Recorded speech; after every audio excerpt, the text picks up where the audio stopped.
Student, welcome to free tuition classes. हमारे YouTube channel माध्यमिक शिक्षण में आप सभी का स्वागत है। आपको बता दूं कि इस माध्यमिक शिक्षण में राज्य शिक्षा केंद्र और माध्यमिक शिक्षा मंडल द्वारा प्रसारित की गई एनसीईआरटी सिलेबस पर कक्षा 8वीं, 9वीं एवं 10वीं की गणित पढ़ाई जाती है और आप इस क्लास में गणित का पूरा अध्ययन करेंगे। आइए हम आज की ये क्लास स्टार्ट करते हैं। तो आज की जो क्लास है यह है कक्षा 9वीं की क्लास, अध्याय 1 संख्या पद्धति। और आपको पिछली क्लास में बताया गया था कि इस संख्या पद्धति से 8 अंकों के क्वेश्चन वार्षिक परीक्षा में पूछे जाते हैं। तो हमने इससे पहले इसी क्लास के इसी अध्याय के प्रश्नावली 1.2 और प्रश्नावली 1.1 पढ़ चुका है। यदि आपने उन क्लासेस को नहीं देखा है, यदि आपने उन क्लासों का अध्ययन नहीं किया है, तो नीचे डिस्क्रिप्शन में उस क्लासों की लिंक डली हुई है। आप वहां से उन क्लासों का अध्ययन कर सकते हैं, उस क्लास को देख सकते हैं। और आज हम स्टार्ट करने जा रहे हैं प्रश्नावली 1.3 कक्षा 9वीं अध्याय 1 से प्रश्नावली 1.3। तो चलिए स्टूडेंट स्टार्ट करते आज की क्लास कक्षा 9वीं की गणित की प्रश्नावली 1.3। तो देखते हैं कि प्रश्नावली 1.3 में क्या क्या चीजें हैं, हमें किन किन चीजों का अध्ययन करना होगा और किस तरह से हम प्रश्नावली 1.3 के सभी प्रश्नों का हल ढूंढ पाएंगे, हल लिख पाएंगे, हल बना पाएंगे। तो आइए स्टार्ट करते हैं प्रश्नावली 1.3। तो देखिए स्टूडेंट, प्रश्नावली 1.3 में दशमलव संख्याओं का प्रसार भी पूछा हुआ है और किसी दशमलव वाली संख्या को एक परिमेय संख्या के रूप में यानी कि P/Q के रूप में लिखने पूछा है। किसी दशमलव वाली संख्या को संख्या रेखा पर निरूपण करने पूछा है। और सबसे बड़ी बात, तो इसके पहले वाली क्लास में आपने देखा कि दो परिमेय संख्याओं के बीच परिमेय संख्या निकालना, उसी तरह यहाँ भी दो अपरिमेय संख्याओं के बीच संख्या निकालने के लिए पूछा है। तो आइए हम कुछ एग्जाम्पल्स देखते हैं इस प्रश्नावली को स्टार्ट करने से पहले। तो स्टूडेंट, आप इस क्लास को अंत तक देखिए, लास्ट तक देखिए, आपको पूरा का पूरा बहुत ही अच्छा नॉलेज मिलेगा और आपको ज्यादा से ज्यादा समझ भी आएगा। तो देखते हैं प्रश्नावली 1.3 के लिए कुछ छोटे छोटे एग्जाम्पल्स किए हमें प्रश्नावली के अंदर क्वेश्चंस को हल करने में किस तरह से हमारे लिए सहायक होंगे, किस तरह से हम इनको उपयोग करेंगे। तो सबसे पहले देखते हैं कि किन्हीं दो अपरिमेय संख्याओं के बीच अपरिमेय संख्या ज्ञात करना, यानी कि अपरिमेय संख्या ज्ञात करना। आपको ज्ञात होगा कि हमने बताया था कि किन्हीं दो पूर्णांक और किन्हीं दो परिमेय संख्याओं के बीच अनंत परिमेय संख्या होती है। उसी प्रकार इसमें भी किन्हीं दो अपरिमेय संख्याओं के बीच में अनंत अपरिमेय संख्या होती है। अब ये कैसे होती है ये देखेंगे। तो देखते हैं कि यदि हमको कोई क्वेश्चन दिया हुआ है कि 1.7 and 2.7, इसके बीच में हमें अपरिमेय संख्या निकालना है। जैसे आपको अपरिमेय संख्या निकालने के लिए पूछा है, तो अपरिमेय संख्या निकालना है। जैसे 1.7 है, दूसरा है 2.7। इसके बीच में हमें अपरिमेय संख्या निकालना है। क्या निकालना है? अपरिमेय संख्या। तब हम इसे कैसे निकाल पाएंगे, कैसे फाइंड कर पाएंगे? तो आइए आपको बताता हूँ कि कैसे हम अपरिमेय संख्या निकालते हैं। ये परिमेय संख्या से बिल्कुल अलग मेथड है, अलग तरीका है, इसे अलग वे में निकाला जाता है। तो आइए देखते हैं। जब भी आपको कोई अपरिमेय संख्या दी रही तब आप क्या करेंगे। अब आप यहाँ देखेंगे कि आपको तो लगेगा कि ये बिल्कुल परिमेय संख्या है। क्या है? बिल्कुल परिमेय संख्या है। लेकिन ये आपको यहाँ पे निकालने के लिए क्या पूछेगा? अपरिमेय संख्या। क्योंकि ये परिमेय जैसे दिख रही है। क्यों दिख रही है? क्योंकि इसका जो P/Q है यह भी दोनों पूर्णांक है और जो Q है यह 0 के बराबर नहीं है। और इसमें भी देखेंगे कि आप, लेकिन इनका जो दशमलव प्रसार है यह एक अलग वे में निकलता है, यह एक अशांत निकलता है और ना ही अशांत अनावृत्ति वाला निकलता है जिसकी आवृत्ति नहीं होती। ऐसी संख्याएं हैं जिसे हम अपरिमेय संख्या कहते हैं। तो आइए अपरिमेय संख्या को देखते हैं कैसे होती है अपरिमेय संख्या, किस तरह से निकाली जाती है अपरिमेय संख्या। तो जब भी आपको कोई संख्या दी रही, आप सबसे पहले उसे एक दशमलव रूप में निकाल लीजिए। दशमलव रूप में निकालेंगे। कब तक निकालेंगे? तब तक कि आपका कोई दशमलव रिपीट नहीं होता, जब तक यह संख्या निकलती जाए। और दोनों को एक बराबर दशमलव में निकालिए। जैसे एक संख्या को दशमलव के बाद 5 अंकों तक निकाला है, तो आप दूसरी संख्या को भी दशमलव के बाद 5 अंकों तक ही निकालेंगे, कम ज्यादा नहीं करेंगे। इससे क्या होगा कि आपको स्पष्ट हो जाएगा कि जो मान है, जो वैल्यू है, वो किस तरह से मिलेगी। आइए देखते हैं 1/7। सबसे पहले हम इसका दशमलव प्रसार निकालते हैं, इसका दशमलव रूप निकालते हैं कि इसका दशमलव रूप क्या होगा। तो इसका दशमलव रूप देखते हैं। सबसे पहले क्या दशमलव रूप निकालने के लिए 1 में 7 से भाग देंगे, और आप देखेंगे कि 1 में 7 से भाग नहीं जाता है। तो 1 में 7 से भाग नहीं जाता है तो क्या करेंगे? शून्य लगाएंगे, फिर उसके बाद दशमलव लिखेंगे। अब दशमलव के बाद क्या करेंगे? दशमलव की शून्य, फिर आप देखेंगे 7 का 7। फिर उसके बाद आप देखेंगे कि अब इसमें कितना बच गया? 3 बचा। फिर 3 में भाग नहीं जाता तो दशमलव की शून्य, फिर दशमलव की शून्य यहाँ लगेगी। फिर आप देखेंगे कि भाग जा रहा है, यानी कि फिर भाग जाएगा तो क्या होगा? 7 × 28। अब कितना बच गया? 2। फिर दशमलव की शून्य, 7 × 21 होता है, 7 दूनी 14, 7 दूनी 14 हुआ। यहाँ बच गया 6। अब फिर आप देखेंगे कि 6 बचा है। अब 6 के आगे आप भाग देंगे दशमलव की शून्य, 7 × 8 होता है 56, 7 × 8 56। अब बच गया 4। फिर इसके आगे फिर दशमलव की शून्य, 7 × 6 42 होता है, और 7 × 5 35 होता है। तो 42 ज्यादा हो गया, ये हो गया 35। यहाँ बच गया 5। फिर दशमलव की शून्य लगाएंगे, 7 × 8 56, 7 × 5 35। फिर उसके बाद 5 बचा, फिर दशमलव की शून्य, 7 × 8 56 होता है, 7 × 8 56 होता है, और 7 × 4 28 होता है, और 7 × 6 42 होता है, 7 × 7 49 होता है। तो आप देखेंगे कि ये क्या है? 50 है, और ये 7 × 7 49, 7 × 7 49। अब बच गया नीचे 1। जैसे ही 1 बचा, आप ऊपर देखिए, आपने जो भाग देना स्टार्ट किया था कहां से किया था? 1 से ही किया था। और ये जो संख्या है यहाँ पे फिर से रिपीट हो जाएगी। फिर आप 1 के बाद दशमलव लगाएंगे, फिर 7 का 7, 7 × 28, 7 दूनी 14, 7 × 8 56, 7 × 5 35, और 7 × 7 49। इस तरह से फिर से संख्या आने लगेगी। इसीलिए हम यहाँ से भाग देना बंद कर देते हैं। यह भाग देना कभी खत्म नहीं होगा, इसमें शेषफल हमेशा बचता ही रहेगा, इसका कोई शांत प्रसार नहीं है। तो इसका जो दशमलव रूप है 7.1 बराबर कितना होता है? 1/7 बराबर 0.142857 होता है। कितना होता है? 0.142857 होता है। और दशमलव की बात की जो संख्या होती है उन्हें अंकों के ही रूप में पढ़ा जाता है। तो आपने देखा कि 1/7 का जो दशमलव प्रसार है वो कितना है? 0.142857। अब उसी प्रकार देखते हैं कि 2/7 का दशमलव प्रसार क्या है। इसमें भी क्या है? 7 से 2 में भाग जाएगा नहीं, तो आप लगाएंगे दशमलव, फिर सबसे पहले लिखेंगे भाग नहीं जा रहा है शून्य, फिर लगाएंगे दशमलव के बाद आप दशमलव की शून्य लगाएंगे यहाँ। फिर आप देखेंगे कि अब भाग जाएगा तो कितनी बार जाएगा? 2 बार जाएगा। तो 7 दूनी 14, कितना बच गया? 6 बचा। 6 बचने के बाद आप देखेंगे कि अब 6 में भाग नहीं जाता, तो फिर दशमलव लग गया, फिर दशमलव लग गया, दशमलव की फिर शून्य लग गई। तो 7 × 8 56, 7 × 7 49, 7 × 8 56, और 7 × 9 7 63 होता है, यानी 60 से ज्यादा हो गया। तो 7 × 8 56। अब इसमें से घटाएंगे तो 4 बचेगा। अब फिर 4 में भाग नहीं जाता तो दशमलव की शून्य, फिर 7 × 5 35, फिर बच गया 5, फिर 5 में भाग नहीं जाता दशमलव की शून्य, और 7 × 7 49। तो आप यहाँ देखेंगे कि इसका जो दशमलव प्रसार है यहाँ कितना आया? 1 आया। अब फिर 1 में फिर से आप भाग देंगे, नहीं जाएगा तो दशमलव की फिर शून्य लिखेंगे, फिर 7 × 7, अब बच गया 3। अब आप देखेंगे कि 3 में भाग नहीं जाता, फिर दशमलव की शून्य लिखेंगे यहाँ पे, और 7 × 7 7 दूनी 14, 7 × 21 7 × 28, 7 × 5 35 ज्यादा हो गया तो 7 × 28।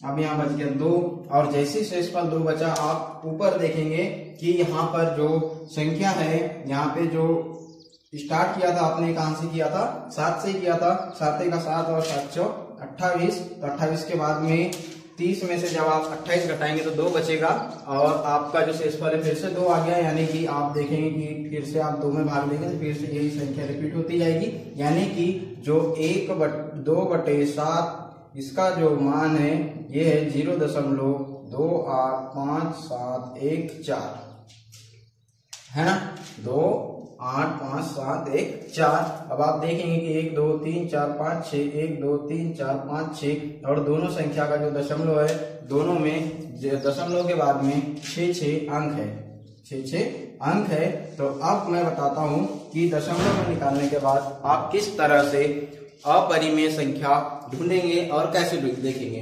तो आप देखिए जो 7.1 है ये कितना है 142,857 और 2/7 कितना है 0.285714।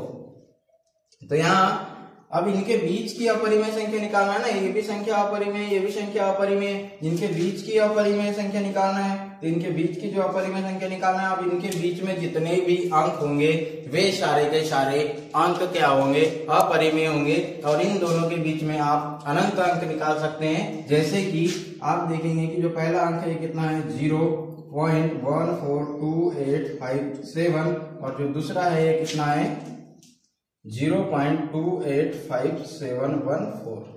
तो इनके बीच में आप संख्या निकालिए। आप लास्ट का अंक देखिए ये कितना है, ये है 857। अगर इस तरह से देखे तो ये कितना है 814, लेकिन जो शुरू से आप देखिए ये कितना से चालू हुआ है 14 से और एक अंक चालू हुआ है 28 से। तो 14 और 28 के बीच की संख्या लिख लीजिए। जैसे यहाँ आपने लिख दिया कि 1528576 0. ये एक परिमेय संख्या हो जाएगी। इसके बाद यदि आपने लिख दिया कि 0.1625576 तो इस तरह की जो संख्या होगी ये भी एक अपरिमेय संख्या होगी। इसके पहले आप लिख दिए 0.225712 तो ये जो संख्या होगी ये भी क्या होगी, यह भी एक अपरिमेय संख्या होगी। यानी इस तरह से आप दो अपरिमेय संख्याओं के बीच अनंत अपरिमेय संख्या निकाल सकते हैं। और ये कैसे होगा, जब आप अपरिमेय संख्या को दशमलव रूप में सबसे पहले निरूपण करेंगे, यानी उसको दशमलव रूप में आप लाएंगे, आप उनका दशमलव में मान निकालेंगे। उसके बाद दोनों संख्या के दशमलव के संख्याओं के बीच जितनी संख्या होगी वे सारी की सारी संख्या क्या होगी, अपरिमेय होगी। अब आई होप आपको ये सारी चीजें समझ आई होगी। इसके आगे हम आगे बढ़ते हैं और देखते हैं कि इसके आगे और हमें क्या क्या चीजों की जरूरत होगी। इसके आगे हमें प्रश्नावली में हमें ये भी फाइंड करना है कि किसी संख्या का जो दशमलव प्रसार है वह कैसा होता है। किसी संख्या का दशमलव प्रसार है वह कैसा होता है, शांत होता है, अशांत होता है, अनावृत्ति होता है या पूर्णावृत्ति होता है, ये आपको देखना है और बताना है। तब आप कैसे बताएंगे, कैसे देखेंगे, तो आइए हम आपको बताते हैं कि किसी भी संख्या का दशमलव प्रसार कैसे निकाला जाता है। जब भी किसी संख्या का आप दशमलव प्रसार निकालेंगे, जो कोई संख्या दी रहेगी इस रूप में दी रहेगी, 1 के अपॉन में दी रहेगी या किसी संख्या के अपॉन में दी रही होगी, यानी 1/x यानी p/q के रूप में ही दी रहेगी कोई भी संख्या है। आपको जब दशमलव प्रसार पूछेगा तब तो आप दशमलव प्रसार कैसे निकालेंगे, जैसे जो संख्या x होगी या कोई संख्या q होगी, तो जैसे कोई संख्या x या q, x हो या फिर q हो, इन संख्याओं का यदि जो गुणनखंड है यह क्या होता है 2 और 5 के रूप में आता है। कैसे आता है, 2 के रूप में हो या 2 गुणित 5 के रूप में हो, या फिर इसके ऊपर 2 में कोई सी चीज की घात हो या 5 में किसी दूसरी संख्या की घात हो या उसकी पावर हो, उसमें पावर आ जाए। अगर सिर्फ और सिर्फ 2 और 5 के गुणनखंड के रूप में उसके गुणनखंड टूटते हैं तो ऐसी संख्याओं का दशमलव प्रसार कैसा होता है, शांत होता है। और जो संख्याओं के गुणनखंड जिसके हरों का गुणनखंड 2 और 5 के गुणनखंड के रूप में नहीं टूटता है, तो ऐसी संख्याओं का जो प्रसार होता है, यदि जो संख्या है 2 और 5 के गुणनखंड में नहीं है तो ऐसी संख्याओं का जो प्रसार होता है ये कैसा होता है, अशांत होता है। तो आपको मैंने बताया कि शांत प्रसार और अशांत प्रसार ढूंढने का एक साधारण तरीका, तो आप कैसे शांत और अशांत ढूंढ सकते हैं, कैसे आप जल्दी से जल्दी बता सकते हैं कि कौन सी संख्या का जो प्रसार है वो शांत है और कौन सी संख्या का दशमलव प्रसार है वो अशांत है। तो आप इस रूप में देखेंगे कि जो हर है किसी संख्या का हर या कि 100 चाहे पी क्यू के रूप में हो तो क्यू हो, यदि उसके गुणनखंड 2 और 5 के गुणनखंड के रूप में टूटते हैं, सिर्फ और सिर्फ 2 और 5 ही होना चाहिए, उसके बीच कोई दूसरी संख्या नहीं होना चाहिए, दूसरे अंक नहीं होना चाहिए। और उनमें यदि कोई भी संख्या की पावर हो, कितनी भी बड़ी पावर हो, यदि यहाँ पे आप देखेंगे कि यदि यहाँ पे 2 में 20 की पावर है और इसका गुणनखंड टूटा है, इसमें पावर कैसे लगेगी वो भी बता देता हूँ। सबसे पहले बता देते हैं कि पावर कैसे लगेगी। पावर इस तरह से लगेगी कि जैसे किसी संख्या का गुणनखंड टूटा ऐसा,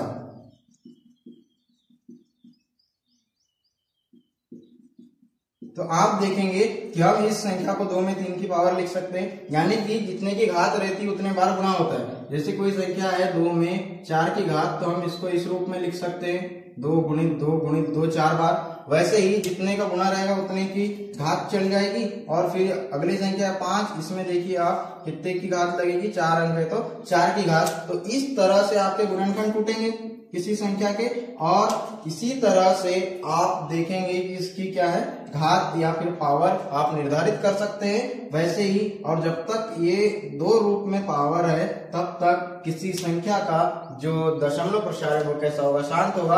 और इस रूप में नहीं है तो इसका जो दशमलव प्रसार है यह अशांत होगा। और इसकी जो घात के बारे में बता रहा था, इसकी घात कितनी भी हो सकती है, चाहे अनंत हो जाए, 100 हो जाए, 200 हो जाए, इसमें 100 हो जाए, 200 हो जाए, इनका जो दशमलव प्रसार है क्या होगा, शांत ही होगा, अशांत नहीं हो सकता। ऐसे ही आइए देखते हैं इसी के ऊपर एक एग्जाम्पल कि कैसे किसी संख्या का जो दशमलव प्रसार है वह शांत होता है और किसी संख्या का दशमलव प्रसार क्या होता है, अशांत होता है। तो आप देखेंगे, जैसे मैं कोई संख्या लिखूं कि 36/100, 36/100 लिख लेते हैं, या फिर कोई दूसरी संख्या हम लिख लेते हैं 2/11, 2/11। अब आपको मैंने बताया है कि जो इसका हर है, यानी कि इसका जो हर है, जैसे इसे P/Q के रूप में लिखते हैं, तो इसका जो हर है या इसका जो Q है वह क्या है, 100 है। और इसका जो हर है और इसका जो Q है वह क्या है, 11 है। तो हमको काय के गुणनखंड निकालने हैं। अभी मैंने बताया कि किस चीज के आप गुणनखंड निकालेंगे, सिर्फ और सिर्फ हर के। तो इसका सबसे पहले गुणनखंड निकालते हैं। गुणनखंड कैसे निकालेंगे, जैसे यहाँ 100 है तो 100 के इस तरह से आप गुणनखंड तोड़ेंगे सबसे पहले। तो 2 में किसी चीज का भाग, 100 में 2 से भाग देंगे, कितनी बार जाएगा, 50 बार जाएगा। सबसे पहले आप 2 से ही भाग देना स्टार्ट करेंगे, फिर उसके बाद फिर 2 से देंगे, कितनी बार जाएगा, 25 बार जाएगा।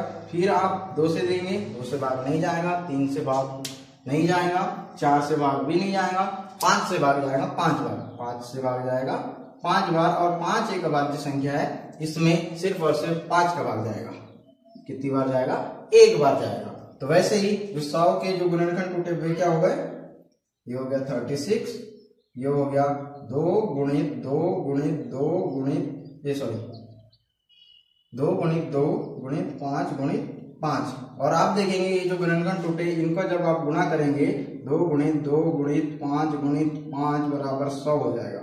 आइए देखते हैं, 25 25 दूनी 50 और 50 दूनी 100 है ना। तो इस तरह से आप जो 100 है इसके गुणनखंड इस रूप में तोड़ सकते हैं। और आप आगे देखेंगे कि जो 36 के नीचे जो 2 है, 2 की जो पावर है कितनी हो जाएगी, 2 × 5 की पावर कितनी हो जाएगी, 2। तो इसका जो दशमलव प्रसार होगा वह क्या होगा, शांत होगा, क्योंकि इसके जो गुणनखंड है 2 और 5 के रूप में है। अब यदि मान लो किसी संख्या में 2 और 5 दोनों नहीं आते, और यदि सिर्फ और सिर्फ 2 की पावर आती है और सिर्फ और सिर्फ 5 की पावर आती है, तब भी इस कंडीशन में भी इस संख्या का जो दशमलव प्रसार होगा वो कैसा होगा, शांत होगा। कैसा होगा, शांत होगा। यदि 2 और 5 दोनों साथ में नहीं आते हैं तब भी इसका जो दशमलव प्रसार है कैसा होगा, शांत होगा। अब अगला एग्जांपल देखते हैं कि यदि इसका क्या है, 2/11, इसमें जो हर है वो कितना है, 11 है। अब हम 11 का गुणनखंड तोड़ेंगे तो 2 से भाग नहीं जाएगा, 3 से भाग नहीं जाएगा, 4 से भाग नहीं जाएगा, 5 से भाग नहीं जाएगा, 6 से भाग नहीं जाएगा। तो यह एक अभाज्य संख्या है, इसमें सिर्फ और सिर्फ 11 से भाग जाएगा, वो भी 1 बार। और आप देखेंगे कि जो 11 है वह इस रूप में नहीं टूटा है, यानी कि इसका जो दशमलव प्रसार है कैसा है, शांत है, और इसका जो दशमलव प्रसार है कैसा होगा, अशांत होगा।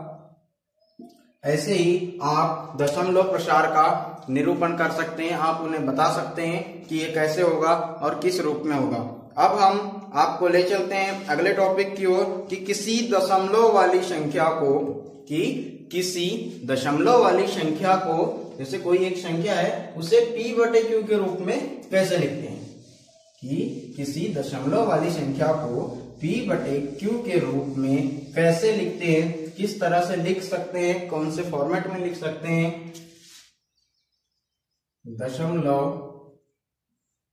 को p/q के रूप में बदलना।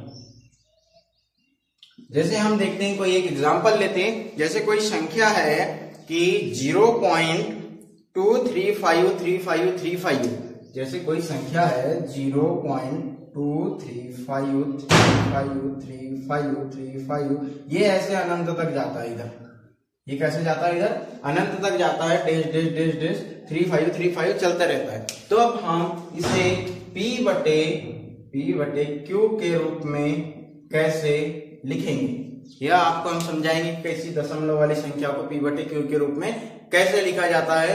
तो आइए देखते हैं कि किसी संख्या को दशमलव वाली संख्या को p/q के रूप में कैसे लिखा जाता है। हम इस संख्या को x मान लेते हैं, इस संख्या को x मान लेते हैं। सबसे पहले आपका यही काम होगा कि जो दशमलव वाली संख्या है उसे x के बराबर आप मान लें। दशमलव वाली जो संख्या है इसे आप x के बराबर मान लें।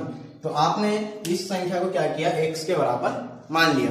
तो अब हम देखेंगे कि यहाँ पे जो संख्याएं हैं ये क्या है, 2 अंकों के बाद निरूपित हो रही है, यानी x बराबर हम इसे ऐसे लिख सकते हैं, x बराबर 2, 3, 5 और 3 5 के ऊपर में ही सिर्फ बार है, 2 के ऊपर नहीं है।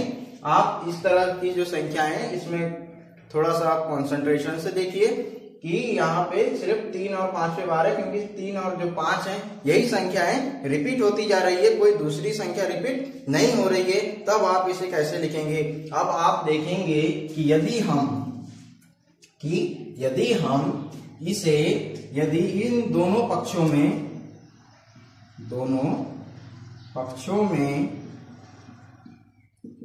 100 से गुणा कर दें, दोनों पक्षों में 100 से गुणा कर दे, तब क्या होगा कि यदि दोनों पक्षों में 100 से गुणा करेंगे तो यहां पे हो जाएगा सब x।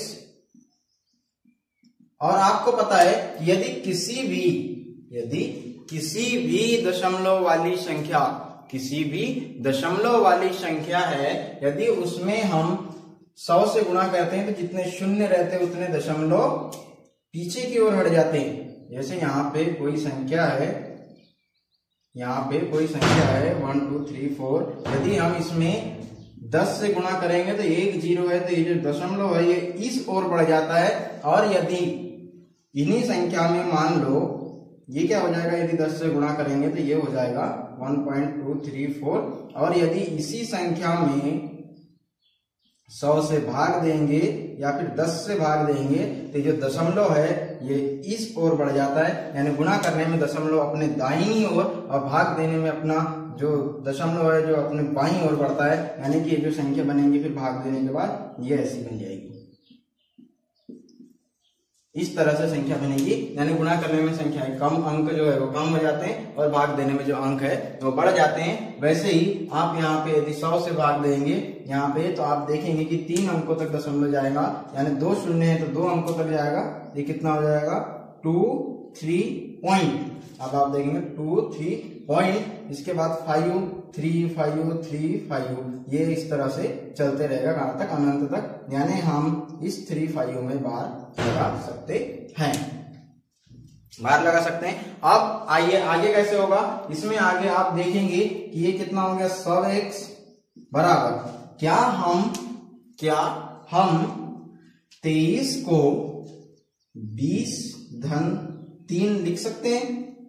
क्या हम 23 को 20 धन 3 लिख सकते हैं या और कुछ लिखेंगे? क्या हम 23 को 20 धन 3 लिख सकते हैं या और कुछ लिख सकते हैं? यदि हम इसमें यदि हम इसमें 23 को 20 धन 3 बिल्कुल लिख सकते हैं। यदि हम इसमें 23.3 धन 2 3 5 के ऊपर अब बार लगा दे तो क्या हम इन दोनों को जोड़ेंगे तो ये संख्या आ जाएगी? जी बिल्कुल आएगी। कैसे आएगी?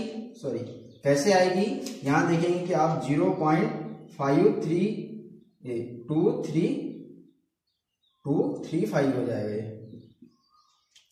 तो आप देखेंगे कि जब हम 0 दशमलव के बाद की संख्या को जोड़ेंगे तो ये दशमलव के बाद और ये दशमलव के बाद जब जोड़ेगी तो 3 और 2 5 हो जाएगा। कितना हो जाएगा?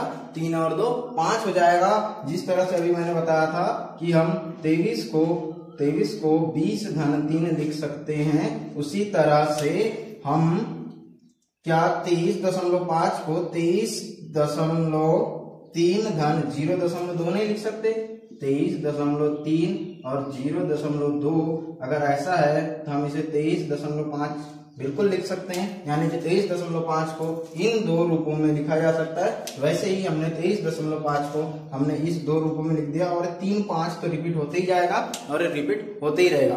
और आप देखेंगे कि आपको एक ऐसा क्लू मिल गया, एक ऐसी संख्या मिल गई जो कि आपने सबसे शुरू में x माना था, वह x आपको फिर से मिल गया। वह x कैसे मिला देखेंगे आप। ये हो गया 100x बराबर 23.3 धन, ये जो वैल्यू है इस वैल्यू के बिल्कुल समान है। आप देखेंगे तो हम इसकी जगह x रख सकते हैं क्योंकि दोनों पक्ष एक दूसरे के बराबर है। अब क्या करेंगे, हम इस x का इस तरफ पक्षांतर कर देंगे। ये हो गया 100x माइनस x बराबर 23.3। अब फिर इसके आगे क्या करेंगे कि हम 100x में से जब एक x को घटाएंगे, 100x में से एक x कम होगा तो हमारे पास 99x बचेंगे। कितने बचेंगे? 99x, यानी कि 99x बचेंगे। 99x बचेंगे और बराबर में जो संख्या है वो समान रहेगी कि 23.3। और जब भी किसी गुणा वाली संख्या का पक्षांतर होता है तो वह संख्या चली जाती है भाग में, यानी कि x बराबर 23.3 बटे 99। अब आप देखेंगे कि जो संख्या है किस रूप में आ गई? p बटे q के रूप में आ गई।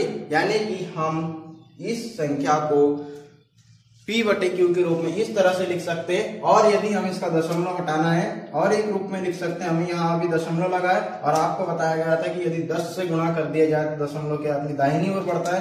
तो हम क्या करेंगे कि ऊपर और नीचे दोनों ओर 10 से गुणा कर देंगे, यानी कि 23.3/99 इंटू 10/10 का इंटू करेंगे तो कोई मान में परिवर्तन आएगा? जी बिल्कुल नहीं आएगा, क्योंकि 10 बटे 10 बराबर 1 होता है। और जब इसमें गुणा करेंगे हम तो ये कितना हो जाएगा?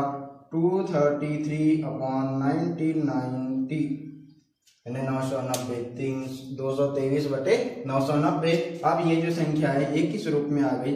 p बटे q के रूप में। यानी कि हम इस संख्या को p बटे q के रूप में इस फॉर्मेट के थ्रू हम लिख सकते हैं। तो आपने देखा कि शांत प्रसार कैसे होता है, अशांत प्रसार कैसे होता है। किसी दशमलव वाली संख्या को परिमेय संख्या के रूप में यानी p बटे q के रूप में किस तरह से लिखा जा सकता है। और आपने यह भी देखा कि दो अपरिमेय संख्याओं के बीच अनंत अपरिमेय संख्या निकाली जा सकती है।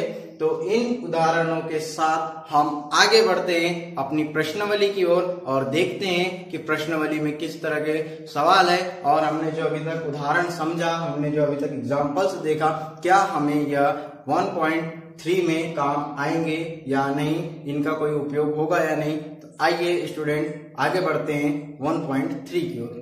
ये स्टूडेंट देखते हैं प्रश्नावली 1.3। तो 1.3 में क्या है और करना क्या है, कितने सारे क्वेश्चंस है, किस तरह के क्वेश्चंस है और हमने जो उदाहरण देखे अभी थोड़ी देर पहले, क्या ये हमारी प्रश्नावली में काम आएंगे, कोई उपयोग होगा इनका? जी बिल्कुल होगा। अभी हमने थोड़ी देर पहले प्रसार देखा था, दशमलव प्रसार कैसे बताते हैं। और जो हमारा जो पहला क्वेश्चन है यही है, हमें दशमलव प्रसार बताना है। क्वेश्चन में 6 संख्याएं दी हुई है जो 1 यानी कि p बटे q के रूप में है, p बटे q के रूप में है। और हमें इनका दशमलव प्रसार बताना है कि कैसा है। तो इनका दशमलव प्रसार हम कैसे बता पाएंगे? अभी हमने देखा कि जिनका जो हर है, यदि हरों का गुणनखंड 2 और 5 के रूप में टूटता है तो यह जो संख्या है वह कैसी होगी? शांत प्रसार की होगी और जिनका गुणनखंड 2, 5 के रूप में नहीं टूटता, ऐसी ये जो संख्या है वह क्या होगी, अशांत प्रसार की होगी। तो आइए क्वेश्चन नंबर पहला देखते हैं। और आप देखेंगे जो हमने क्वेश्चन नंबर पहला है, जो अपना क्वेश्चन नंबर पहला है वह अभी हमने थोड़ी देर पहले जो एग्जाम्पल देखा था, सेम वही क्वेश्चन है कि 36/100 इसका दशमलव प्रसार कैसा होगा। तो हम उदाहरण के थ्रू देखते हैं कि यदि इसका हर जो कितना है, सब है, यदि हम इसके गुणनखंड तोड़े तो गुणनखंड टूटेंगे इस तरह से। और सबसे पहले 2 से भाग देना स्टार्ट करते हैं, 2 से भाग देंगे 50 बार जाएगा, 50 में 2 से भाग देंगे 25 बार जाएगा। अब देखेंगे कि 25 में 2 से भाग नहीं जाता, 3 से नहीं जाता, 4 से नहीं जाता, 5 से जाएगा, तो 5 से भाग देंगे तो 5 बार जाएगा, और फिर 5 में 5 से भाग देंगे तो 1 बार जाएगा। यानी कि जो इसके गुणनखंड है वह कैसे टूट गए, 2 गुणित 2 गुणित 5 गुणित 5।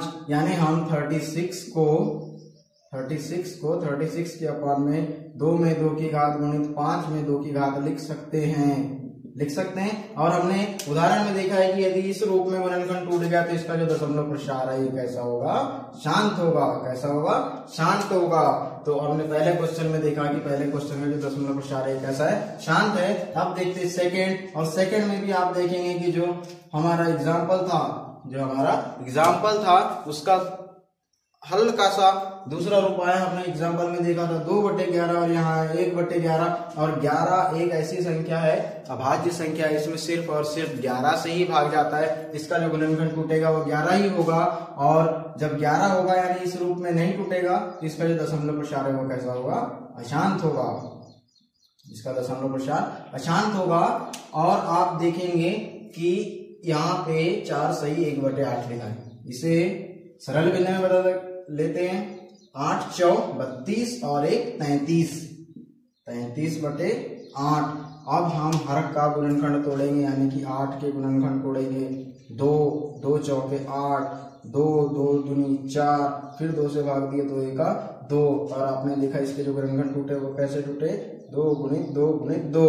तो हम इसे 33/2 में 3 की घात लिख सकते हैं। जी बिल्कुल लिख सकते हैं। और आप देखेंगे कि इसके जो गुणनखंड है किसके रूप में है, 2 के रूप में, यानी कि इसका जो दशमलव प्रसार होगा वह कैसा होगा, शांत होगा। अब आइए अगला देखते हैं 3/13। और जो 13 है एक ऐसी संख्या है, अभाज्य संख्या है, और इस संख्या का क्या है, ये हर है। और जो 13 जब अभाज्य संख्या है जिसमें सिर्फ और सिर्फ 13 से भाग जाएगा, यानी कि 2 और 5 के रूप में इसके गुणनखंड नहीं टूटेंगे। यानी कि 3/13 जो है यह एक अशांत प्रसार वाली संख्या है। कैसी है, अशांत प्रसार वाली संख्या है। अब ये हो गया क्वेश्चन नंबर 4। Question number 5। तो क्वेश्चन नंबर 5 क्या है, क्वेश्चन नंबर 5 में आप देखेंगे कि यह क्या है, 11 है, और ये हमारा सेम टू सेम अभी थोड़ी देर पहले देखा गया एग्जाम्पल है। और आपने यहाँ थोड़ी देर पहले भी देखा, इसका हर भी 11 था, इसका दशमलव प्रसार कैसा हुआ, अशांत हुआ। इसका भी दशमलव प्रसार अशांत ही होगा, क्योंकि 11 एक अभाज्य संख्या है और इसमें सिर्फ और सिर्फ 11 से ही भाग जाता है। अब अगली देखते हैं, इसका जो हर है यह कितना है, 400 है। कितना है, 400 है। और 400 यह एक सम संख्या है, यह एक भाज्य संख्या है। हम देखते हैं कि इसमें क्या भाग जाएगा या नहीं जाएगा। तो देखते भाग देके, 400 में 2 से भाग दी 200 बार गया, फिर उसके बाद 2 से भाग दी 100 बार गया, फिर उसके बाद हमने 2 से भाग दी ये 50 बार गया, फिर हमने 50 में 2 से भाग दी 25 बार गया, फिर हमने 25 में अब 2 से भाग नहीं जाता, 5 से भाग जाएगा, 5 से 5 बार गया, और फिर 5 में 5 से भाग दिए तो 1 बार गया। यानी कि जो इसके गुणनखंड है वह कैसे टूट गए, 2 गुणित 2 गुणित 2 गुणित 2 गुणित 5 गुणित 5। यानी कि हम इन्हें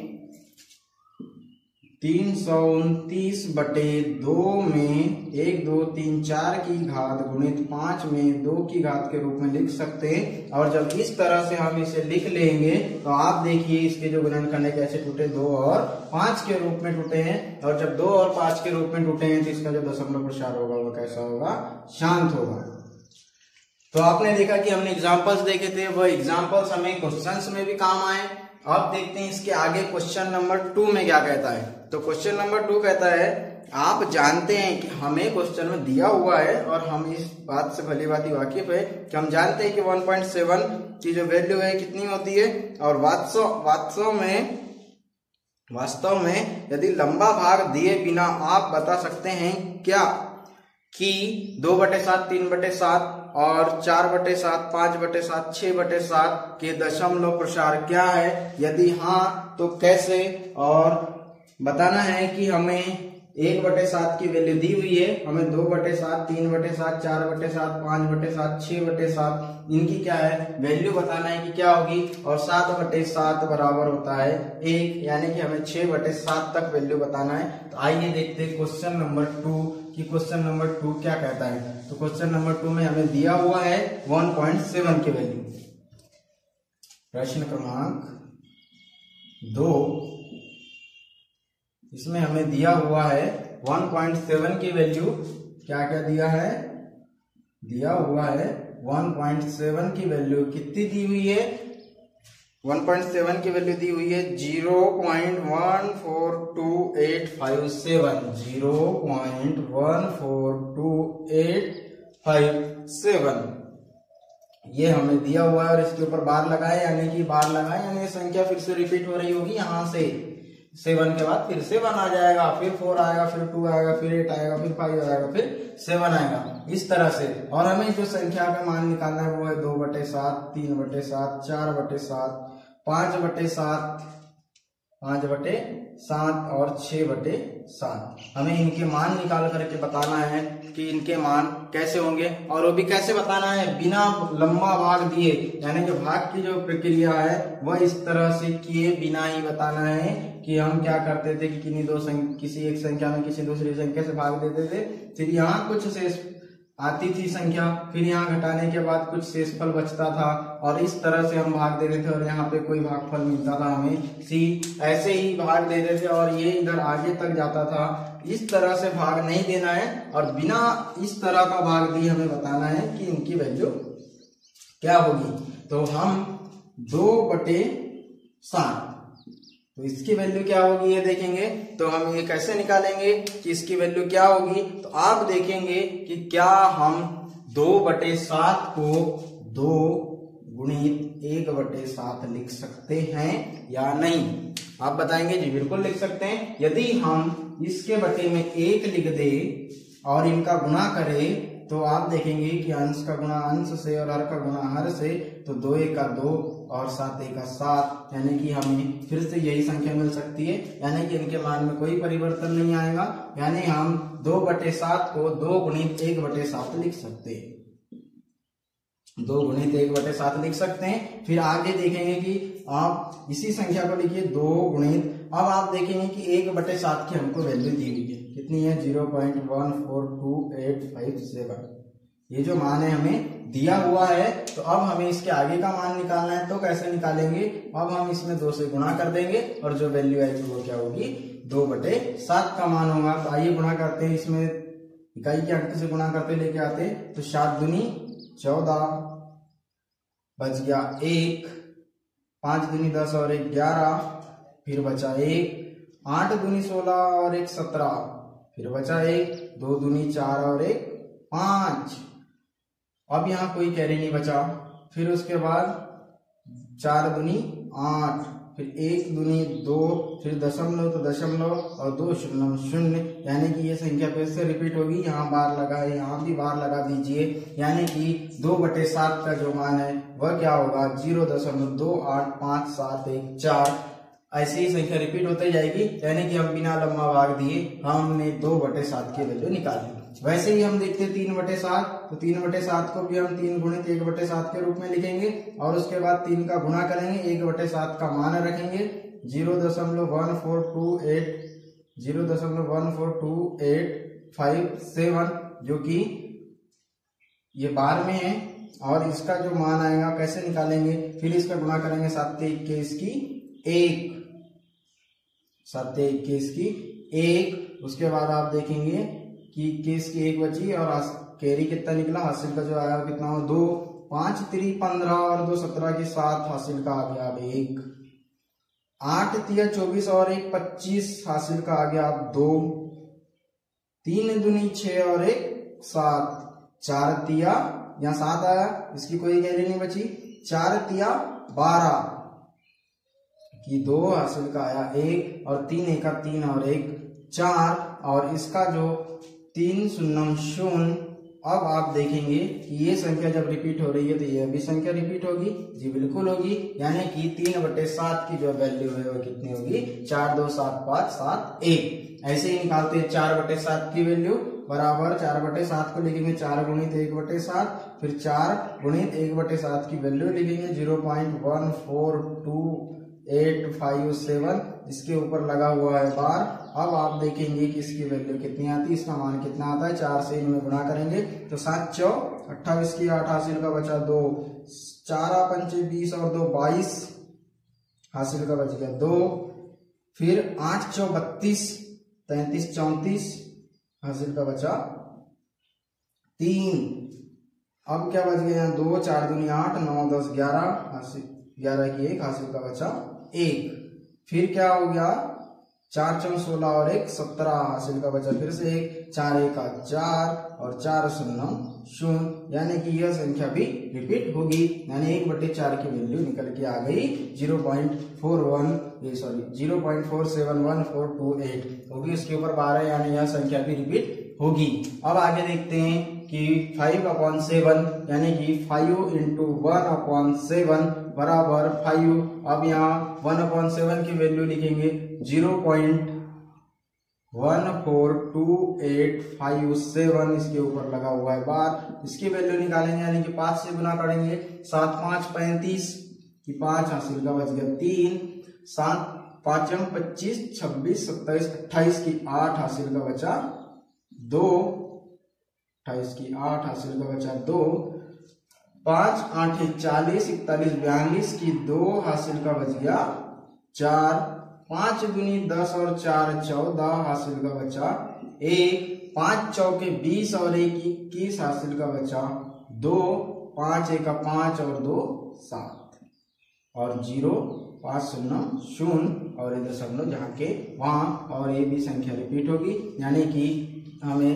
5/7 यानी 5/7 की वैल्यू मिल गई। अब 6/7 इसे लिख सकते हैं 6 गुणित 1/7 बराबर 6 गुणित 1/7 की वैल्यू लिखेंगे 0.142857, इसके ऊपर लग गया बार, और जब इसके ऊपर बार लगा तो आप यहाँ देखेंगे कि अब इसे 6 से गुणा करेंगे यानी 7 6 42 की 2 हासिल का बचा 4, 5 6 30 और 4 34 हासिल का बच गया 3, 8 6 48 49 50 51 की 1 हासिल का बचा 5, 6 दूनी 12 और 5 17 की 7 हासिल का बचा 1, और 4 6 4 24 और 1 25 की 5 हासिल का बचा 2, 6 1 6 और 2 8 और 6 शून्य शून्य, यानी कि आपने देखा कि 6/7 की वैल्यू में निकल के आ गई 0.857142। इस तरह से हम बिना लम्बा भाग दिए किसी भी संख्या की वैल्यू निकाल सकते हैं, इस रूप में यदि किसी एक संख्या का मान दिया हो तब। तो इसी तरह आई होप आपको ये क्वेश्चन समझ आया होगा। ऐसे ही अब आते हैं क्वेश्चन नंबर 3 की ओर, तो देखते हैं कि क्वेश्चन नंबर 3 क्या है। देखते हैं क्वेश्चन नंबर 3। क्वेश्चन नंबर 3 में क्या करना है, क्वेश्चन नंबर 3 में करना है कि जो दशमलव वाली संख्या है इसे p/q के रूप में लिखना है। जो दशमलव वाली संख्या है इसे p/q के रूप में बदलना है, p/q के रूप में बदलना है। और आपने एग्जाम्पल में देखा है अभी थोड़ी देर पहले कि p/q के रूप में कैसे बदला जाता है और कैसे बदलते हैं। तो आइए देखते हैं कैसे बदलते हैं। हम इस क्वेश्चन को करेंगे, आपको और ज्यादा समझ में आएगा। तो जो क्वेश्चन दिया है अभी हमने एग्जाम्पल में देखा था कि उसे क्या मान लेते हैं, x मान लेते हैं। उसे क्या मानते हैं, x मान लेते हैं, यानी x बराबर 0.6 हो गई। अब हमने देखा कि जो 6 है ये ऐसे चलते रहेगा अनंत तक। अब हम क्या करेंगे, इसमें यदि दोनों पक्षों में जब ही क्या हुआ था कि जब दो संख्याएं समान थी, जो संख्या समान थी और एक संख्या समान थी और हमने 100 से गुणा किया था उदाहरण में। अब यहाँ देखेंगे कि जो एक ही संख्या है यही रिपीट होती जा रही है, यानी कि आप 100 से गुणा करें या 1000 से गुणा करें या 10 से गुणा करें, आपको दशमलव के बाद में क्या मिलना है, 6 ही मिलेगा। यानी कि हम यदि दोनों पक्षों में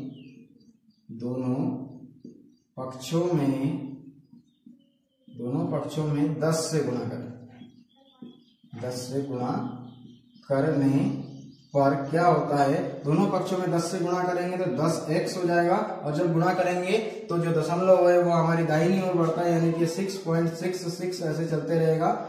अब आप देखेंगे कि सॉरी 10x होगा, 10x होगा।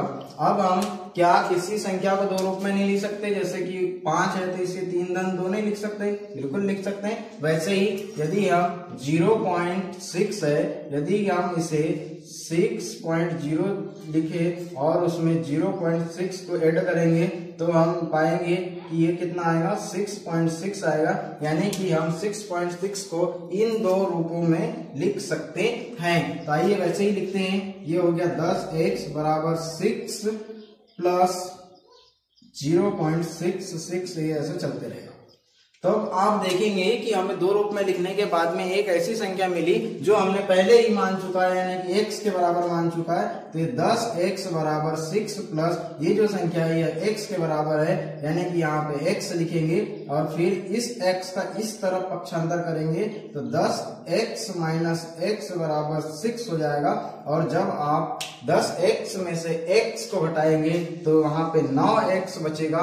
तो 9x बराबर कितना हो जाएगा, यहाँ पे आप देखेंगे इसमें से जब आप संख्या को घटाएंगे तो 10 में से एक x को घटाएंगे तो यहाँ बचेगा 9x, और 9x बराबर कितना हो जाएगा 6। और किसी भी गुणा वाली संख्या का पक्षांतर कहाँ होता है, भाग में होता है, यानी कि हम 0.666 को p बटे q के रूप में इस तरह लिख सकते हैं। ये हमारा पहले क्वेश्चन का आंसर हो गया।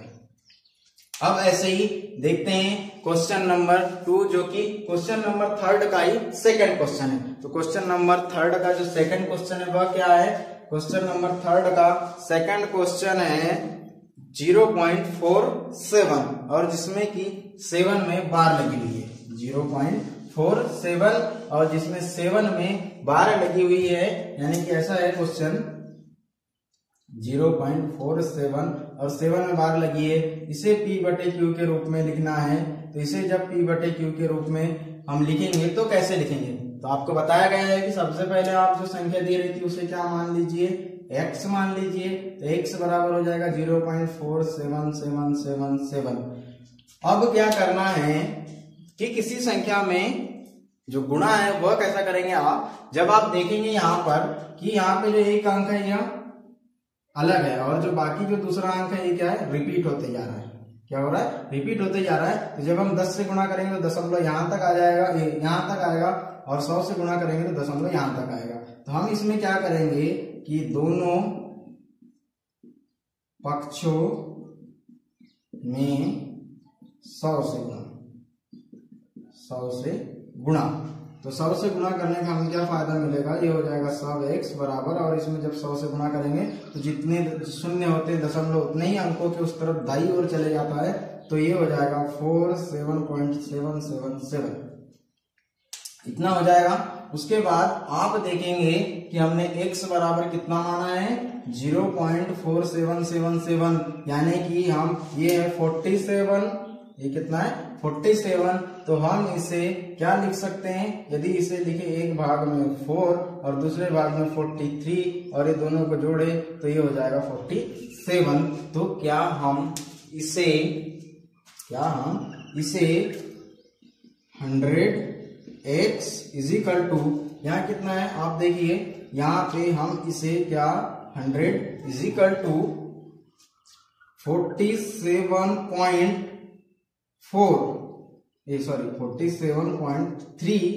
प्लस 4777 लिख सकते क्या। जब आप 47.3 में 0.4 को जोड़ेंगे तो ये कितना मिल जाएगा 47.7, यानी कि ये वाली वैल्यू मिल जाएगी। और जो 7 है वो तो ऑलरेडी रिपीट होते ही जा रहा है। तो देखेंगे कि अब यहाँ आप क्या मिलता है, आपको क्या मिल जाएगा कि जो x वाली वैल्यू है ये मिल जाएगी। इसे थोड़ा सा अलग वे में लिख दिया मैंने, ये हो जाएगा 0.4777। तो ये जो है पहली वाली वैल्यू मिल जाएगी। तो पहली वाली वैल्यू क्या होगी, पहली वाली वैल्यू किसके बराबर है, x के बराबर। तो ये 100x बराबर 47.3 प्लस इसकी जगह हम इस x को लिखेंगे क्योंकि x बराबर कितना है 0.4777। तो अब 100x माइनस x का पक्षांतर कर दिए इस तरफ तो माइनस में जाएगा। अब कितना हो गया 47.3। इसके आगे आप कैसा करेंगे कि जो 47.3 है अब x में से एक x को घटाएंगे, सब x में से एक x घटेगा तो कितना बचेगा 99x बचेंगे। कितने बचेंगे 99x बचेंगे। तो 99x बराबर हो जाएगा 47.3। अब ये जो 99 इसका x का पक्षांतर होगा दूसरी ओर, जब गुणा वाली संख्या का पक्षांतर होता है तो इकाई में जाती है भाग में, तो x बराबर हो जाएगा 47.3 अपॉन 99। अब हम यदि इस संख्या में दोनों ओर यानी कि 10/10 का गुणा करें तो क्या होगा 47.3 अपॉन 99 इंटू 10/10। तो 10/10 इज इक्वल टू 1 होता है। एक से किसी संख्या में गुणा करने पर उसके मान में कोई परिवर्तन नहीं आता। तब आप क्या करेंगे, जब अब यहाँ पे हम गुणा करेंगे तो अंश का गुणा अंश से, हर का गुणा हर से, तब कैसा होगा, तब होगा कि ये जो दशमलव है ये एक अंक और उधर हट जाएगा, यानी कि ये हो जाएगा 47.3 अपॉन 99, यानी कि x बराबर आप देखेंगे कि कितना आया 473 अपॉन 99 यानी 473/99 और 473/99 इसका क्या होगा आंसर होगा। यानी कि हम 0.477 को 473 यानी 473/99 के रूप में लिख सकते हैं। ऐसे ही अब ये था सेकंड क्वेश्चन। ये कौन सा क्वेश्चन था, ये था सेकंड क्वेश्चन। अब देखते हैं हम क्वेश्चन नंबर थर्ड। ये क्वेश्चन नंबर थर्ड क्या बोलता है, इसी क्वेश्चन का, इसी प्रश्नावली का प्रश्न क्रमांक 3 का क्वेश्चन नंबर तीसरा देखेंगे कि क्या कहता है। क्वेश्चन नंबर तीसरे में है 0.001 तो 0.001 इसमें क्या होगा 0.001 और इस तीनों में बार लगी हुई है, इसे P/Q के रूप में लिखना है। तब हम कैसे लिखेंगे तो देखते हैं, इसे P/Q के रूप में लिखते हैं तो कैसे लिखेंगे, यानी कि हमें इसे x मानना होगा, x बराबर 0.001 ऐसे रिपीट होगा 001 ये ऐसे डैश चला जाएगा। अब आप एक चीज देखेंगे कि यहाँ पे जो संख्या है वो 3 अंकों के बाद रिपीट हो रही है। कहाँ रिपीट हो रही है 3 अंकों के बाद। ये 3 अंकों के बाद यानी कि हमें दोनों पक्षों में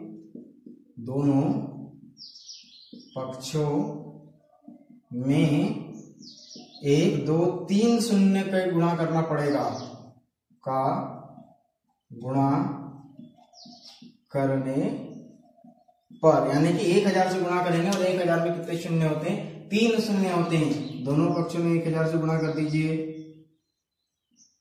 ये हो गया। अब जब 1000 से गुणा करेंगे तो ये शून्य इधर आ जाएगा, ये बिल्कुल आएगा, यानी कि ये कैसे हो जाएगा 1.001001 इतना होगा। यानी कि ये एक ही बचेगा ना, इसके सामने शून्य यानी एक के सामने जब शून्य होंगे तो इसके मान में कोई परिवर्तन नहीं आएगा। आप इसे ऐसे 0.0001 लिखो या 01 लिखो या 1 लिखो, ये कितना होगा एक ही होगा ना, इसे एक ही बोलेंगे और एक इसका मान भी एक ही होगा। अब आप देखेंगे कि ये हो गया 1000x इज इक्वल टू, क्या हमें इसे ऐसा लिख सकते हैं कि 1 प्लस 0.001 ऐसा डैश करके बिल्कुल लिख सकते हैं, क्योंकि 0 में 1 को जोड़ेंगे तो एक ही होगा। हाँ, यहाँ पर फिर 1000x is equal to 1 plus, और आप देखेंगे कि ये वैल्यू इसके बराबर है, x के बराबर है, इसकी जगह हम लिख सकते हैं x, और उसके बाद आप देखेंगे कि x का पक्षांतर कर लेंगे इधर, तो ये हो जाएगा 1000x माइनस x बराबर 1, और 1000 में से एक x कम होगा तो कितना हो जाएगा 999, कितना हो जाएगा 999x बराबर 1, और फिर गुणा वाली संख्या का जब पक्षांतर होगा तो ये कहाँ चले जाएगी भाग में, यानी कि x बराबर 1/999, यानी कि हम 0.001 को 001 को x बराबर 1/999 लिख सकते हैं। और जब आप 1/999 1 से 999 में भाग देंगे तो क्या होगा कि आपको ये वैल्यू मिल जाएगी। तो ऐसे ही अब आगे बढ़ते हैं। आई होप आपको ये सब समझ आया होगा। इसके आगे बढ़ते हैं, बहुत ही मजेदार क्वेश्चन है, क्वेश्चन नंबर 4। देखते हैं क्वेश्चन नंबर 4। क्वेश्चन नंबर 4 में क्वेश्चन ही पूछा गया है कि 0.999 को p/q के रूप में व्यक्त कीजिए। और इसमें एक और क्वेश्चन है कि क्या आप अपने उत्तर से आश्चर्यचकित है या नहीं, वे भी बताना है। और अपने ये यानी पूछा गया है कि 0.999 को p/q के रूप में व्यक्त कीजिए। और पूछा गया है कि क्या आप अपने उत्तर से आश्चर्यजनक है या नहीं, क्या आश्चर्यजनक आपको लग रहा है। आइए देखते हैं क्वेश्चन नंबर 4। क्वेश्चन नंबर 4 में जो वैल्यू है इसे x के बराबर मान लेते हैं। तो x बराबर कितना हो जाएगा 0.999, ये डैश डैश जाएगा। और आपने देखा था कि अभी 0.666 था, तो हमने कितने का गुणा किए थे 10 का। बिल्कुल यहाँ भी 10 का गुणा करेंगे, इसमें कोई फर्क नहीं है। तो आप 10 का गुणा करेंगे यानी कि दोनों पक्षों में 10 से गुणा करने पर, तो 10 से गुणा करेंगे तो ये हो जाएगा 10x बराबर 0। अब यहाँ 10 से गुणा किए यानी कि जो दशमलव है वो एक अंक अपने दाहिनी ओर चले जाएगा, यानी 9.9999 हो जाएगा। ये ऐसा डैश डैश चलते रहेगा। फिर ये 10x, अभी तक हमने जिस तरह से संख्याओं को तोड़ा इसे भी वैसे ही तोड़ेंगे, यानी 9 + 0.99 ऐसा डैश डैश चलते रहेगा। और आप देखेंगे कि जो 0.99 है किसके बराबर है, x के बराबर है, यानी कि 10x बराबर 9 + x हो जाएगा। और फिर x का इस साइड पक्षांतर होगा तो 10x - x बराबर 9 हो जाएगा। और जब 10 में से एक x जाएगा तो यहाँ बचेगा 9x बराबर 9। कितना बचेगा 9x बराबर 9। और आप देखेंगे कि 9x यानी 9 का गुणा में है, संख्या पक्षांतर होकर के जाएगी भाग में, यानी कि 9/9 और 9/9 = 1। और आपको आश्चर्यचकित होगा कि क्या हम 1 को ऐसे लिख सकते हैं, बिल्कुल लिख सकते हैं। तो आपको आश्चर्यचकित दिया होगा, क्वेश्चन में ही पूछा गया था कि क्या आपको अपने उत्तर से आश्चर्यजनक है या नहीं। आप बिल्कुल आप नीचे एक कथन लिखेंगे कि हम अपने उत्तर से आश्चर्यजनक है। और आपने देखा कि x की वैल्यू जो आई वह कितनी आई, 1 आई।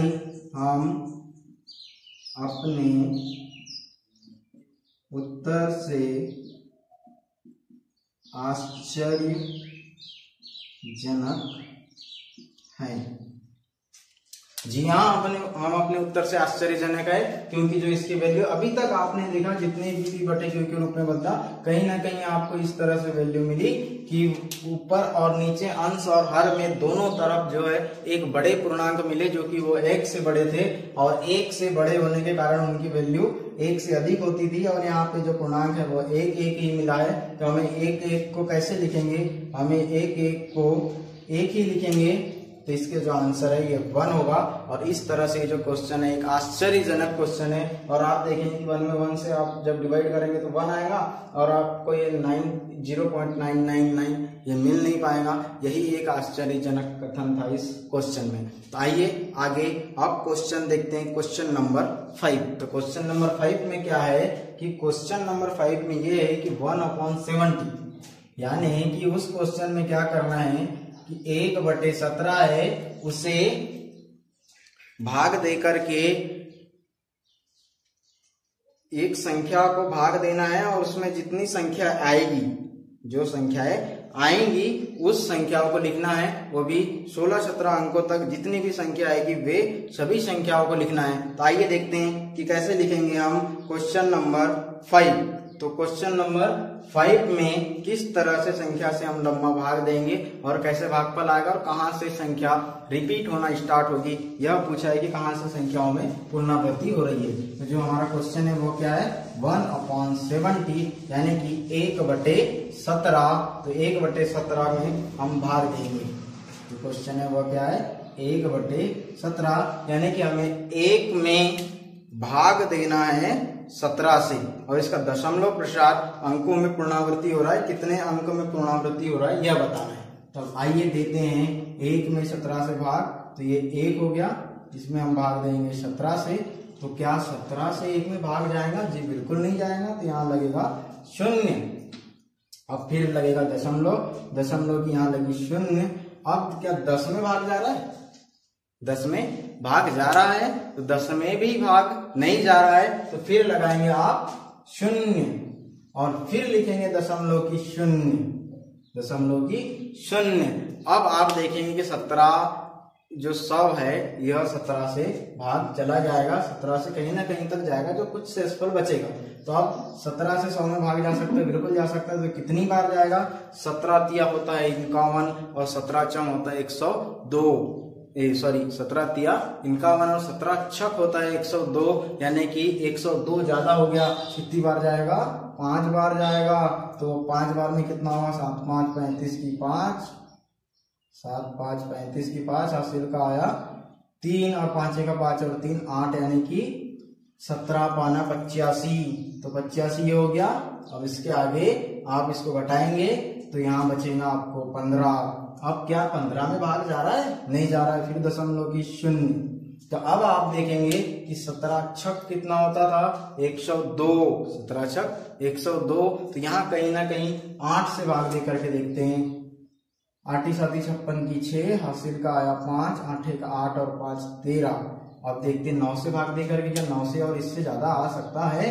यदि आप देखेंगे कि हम इसमें यदि 17 को ऐड करें तो आप 150 से ज्यादा पाएंगे, यानी कि 9 से भाग देंगे तो 9 7 63 की 3, हासिल का 6, 90 का 9 और 6 15, यानी कि 153 हो जा रहा है।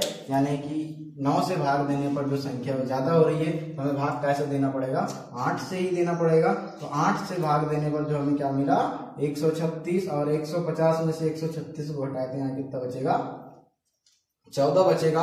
और जब 14 बचेगा, 14 में भाग नहीं जाता, तो फिर दशमलव की 0 लगेगी, फिर दशमलव की 0। और फिर आप देखेंगे कि यहाँ पे 150 से कम है, अभी हमने भाग दिया था 136 आया था, कैसे? 8 से, इसमें भी 8 से भाग देंगे, यहाँ भी 136 आएगा। अब यहाँ 14 बचा था, यहाँ बचेगा 4। अब फिर आप 4 में भाग जा रहा है? नहीं जा रहा है, तो आप फिर दशमलव की 0 लगाएंगे, तो कितना हो गया? 17। 17 दूनी होता है 34, 17 तिया 51, तो 17 दूनी 34, तो ये हो गया 34। फिर क्या बच गया? फिर बचा यहाँ 6। अब आप 6 में भाग नहीं जाता, फिर दशमलव के 0। फिर आप देखेंगे कि 17 तिया 51 होता है, 17 तिया 51 होता है, और 17 चौ ज्यादा हो जाएगा, तो 17 तिया 51, यहाँ बच गया 9, और फिर 9 यानी दशमलव की 0। अब कितना हो गया? 90। तो आपने अभी इसके पहले थोड़ी देर पहले भाग दिया था, कैसे दिया था? 5 से, तो कितना आया था? 85। तो यही भाग हम फिर से देंगे 5 से, तो कितना आएगा? 85, और यहाँ 85 से घटाएंगे तो कितना बचेगा? 5 बचेगा। नीचे कितना बच गया शेषफल? 5। अब क्या 5 में भाग जाएगा? नहीं जाएगा, तो फिर दशमलव की 0, और 17 तिया होता है 51। यहाँ पे कितने से भाग दिए?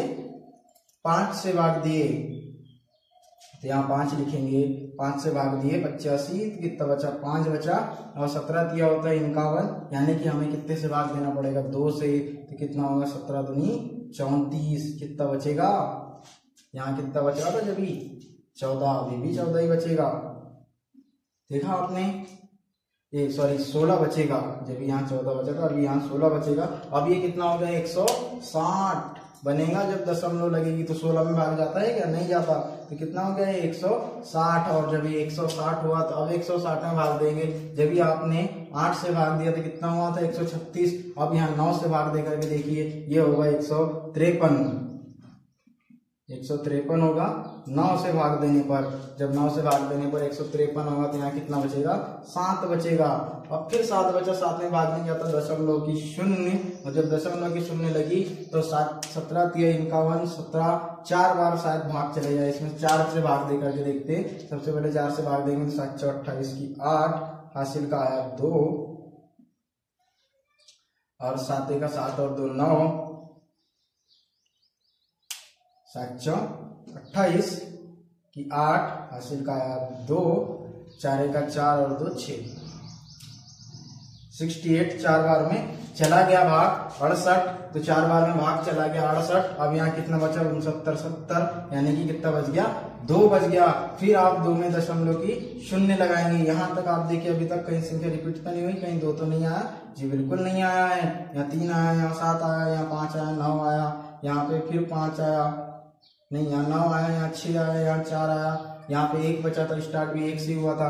और फिर 20 में फिर दशमलव की क्या लग गई शून्य, 7, यहाँ 4 से भाग गया। उसके बाद कितना बचा 2 बचा, 2 के बाद दशमलव की शून्य, दशमलव की शून्य लगाने के बाद फिर 7 दूनी 14, फिर क्या बच गया 6 बच गया, फिर कितना हो गया ये 60, कितना बचा 6 बचा, फिर कितना हो गया 60 हो गया।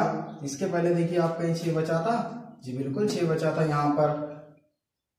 तो अब आप पाएंगे कि जो संख्या है ये यहाँ से रिपीट होना स्टार्ट हो जाएगी। कहाँ से, यहाँ से 6 बच गया। अब आप देखेंगे कि जो संख्या है यहाँ 6 बचा, यहाँ 6 बचा था, यानी कितनी बार भाग दिए थे 7 दूनी 14, यानी कि 7 दूनी 14। फिर उसके बाद फिर अब ये 9 4 2 9 4 2 9 4, ये इस तरह से रिपीट होता जाएगा। यानी कि हम 17 में जब भाग देंगे तो हमें इस तरह से अंक प्राप्त होंगे। तो आइए अब आपको ये भाग समझ में आया होगा कि इस तरह से भाग देते हैं, और आप घर में प्रैक्टिस कीजिए, आपको और अच्छे से समझ में आएगा। अब आइए अब देखते हैं इसके आगे का क्वेश्चन नंबर 6 की स्टूडेंट देखते हैं। क्वेश्चन नंबर 6, क्वेश्चन नंबर 6 में जो क्वेश्चन दिया हुआ है वह क्या है, P बटे Q, Q क्या शून्य के रूप में नहीं है, तो शून्य के रूप में नहीं है के रूप में परिमेय संख्या के अनेक उदाहरण दीजिए जहां P और Q एक पूर्णांक है, लेकिन P और Q एक पूर्णांक है लेकिन उसका जो गुणनखंड है, उनका जो उभयनिष्ठ गुणनखंड है 1 से ज्यादा नहीं होना चाहिए, यानी 1 के अतिरिक्त और कोई दूसरा गुणनखंड नहीं होना चाहिए। तो ऐसी कौन कौन सी ऐसी संख्याएं हैं जिनका गुणनखंड सिर्फ 1 ही होता है और हम P बटे Q के रूप में लिख सके, और जहाँ P और Q क्या है एक पूर्णांक हो। तो आइए देखते हैं ऐसे बहुत सारे उदाहरण, यानी अनेकों उदाहरण पूछा है। तो स्टूडेंट देखते हैं अनेकों उदाहरण क्या क्या हो सकते हैं। तो अनेकों उदाहरण है, आप P बटे Q के रूप में लिखना है। क्वेश्चन नंबर 6 में उदाहरण देना है जो Q है वो शून्य के बराबर नहीं होना चाहिए। तो ऐसे और इनका एक और क्लू है इसमें, जो इसका गुणनखंड है, गुणनखंड जो उभयनिष्ठ गुणनखंड आएगा वो कितना आना चाहिए 1 आना चाहिए। तो उभयनिष्ठ गुणनखंड 1 कैसे आएगा, इसके लिए आपको मैं बहुत सारे उदाहरण बताता हूं, जैसे कि 1/5, 1/5 यानी इनका जो गुणनखंड है जो आएगा वो कितना आएगा 1 ही आएगा। अब इसके आगे संख्या 7/4, 11/8, 7/4, 11/8 और फिर 33/5, 33/5। ये जो इस तरह से जो संख्याएं हैं ये सारी की सारी संख्याएं 27/2, 27/2, इन सभी संख्या क्या है परिमेय संख्या है जी, बिल्कुल यह परिमेय संख्या है। और आप देखेंगे कि इनका जो गुणनखंड है वो कितना आएगा 1 आएगा। और ये जो दोनों P और Q है यानी कि अंश और हर, यह दोनों के दोनों पूर्णांक है, और आप देखेंगे कि इन पूर्णांकों का जो गुणनखंड है वो कितना है 1 है। तो ये है हमारे उदाहरण, अनेकों उदाहरण आप दे सकते हैं इनके अलावा, कि इनके अलावा और कितनी सारी संख्या है जिनका गुणनखंड 1 होता है। इस तरह से आप संख्याओं को लिख सकते हैं। तो ये जो क्वेश्चन नंबर 6 है आप उसमें इस तरह से लिख करके उसके जो आंसर में उदाहरण के रूप में ये सारी संख्याएं लिख सकते हैं। अब ऐसे ही स्टूडेंट आगे देखते हैं क्वेश्चन नंबर 7। क्वेश्चन नंबर 7 में क्या है कि क्वेश्चन नंबर 7 में ऐसी 3 संख्याएं लिखी है जिनके दशमलव प्रसार अनवसानी अनावर्तीय हो। अनवसानी अनावर्ती यानी ना तो रुक रहा है, ना ही समान दिख रहा है, और ना ही उनका जो प्रसार है वह शांत होगा, ना ही अशांत होगा, वह बढ़ते ही जाएगा। ऐसी कोई 3 संख्याएं लिखना है। तो हम आपको बताते हैं ऐसी कौन कौन सी 3 संख्याएं हैं जिनका दशमलव प्रसार अनवसानी है, जिनका दशमलव प्रसार कैसा है अनवसानी अनावर्ती है। अनवसानी अनावर्ती यानी बढ़ता ही जा रहा है, उन संख्याओं की कोई आवृत्ति नहीं हो रही, यानी जो संख्या है वो कभी रिपीट नहीं हो रही है। ऐसी कौन कौन सी संख्या है तो आपको बताते हैं। पहली संख्या 0.5, 500, 500, 54 टाइम्स 0, ये इस तरह से बढ़ती जाएगी। ये उसका एक पहला उदाहरण है। आप इसमें देखेंगे इनका जो दशमलव प्रसार है ये बढ़ते ही जा रहा है, यानी कि अनवसानी पुनरावृत्ति जो है नहीं है, पुनरावृत्ति इनमें हो रही है, यानी कि इनकी जो आवृत्ति है वही आ रही है, इनकी जो आवृत्ति वो रिपीट नहीं हो रही है। यानी कि जैसे किसी संख्या का जो दशमलव प्रसार है यह एक आवृत्ति में होता है, अशांत होता है लेकिन एक आवृत्ति में होता है। जैसे कभी आपने देखा होगा कि 0.476476 यानी जो दशमलव प्रसार है कैसा है, अशांत है, लेकिन एक कैसा है, एक आवृत्ति में है। 4.476476 ही बढ़ता जा रहा है, लेकिन ये क्या है, पुनरावृत्ति में है, यानी कि इनकी क्या है, आवृत्ति नहीं हो रही है। ऐसे ही अगला क्वेश्चन अगला उदाहरण 0.769076900769007690000 ये जो संख्याएं हैं, ऐसा जिस किसी संख्या का दशमलव